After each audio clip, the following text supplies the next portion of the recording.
Residência Pedagógica. Residência Pedagógica Música. Boa tarde, segundo ano. Aqui quem fala é a tia Manu. Então, além dos sons ambientes que vimos na aula passada, também podemos criar sons para dar efeitos sonoros à cena. Vamos ouvir um pouco mais sobre isso? Você já deve ter ouvido alguns desses sons.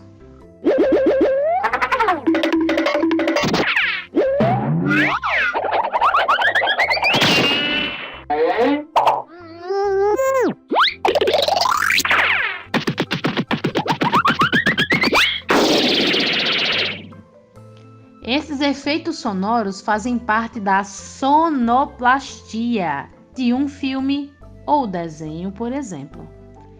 A sonoplastia cria sons para serem usados nas cenas.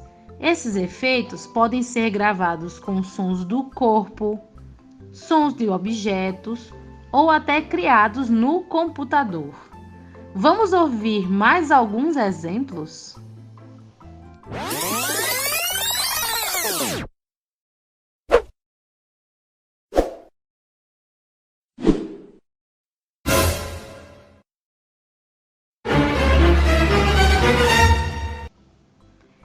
É isso aí! E agora vamos ao segundo desafio do dia.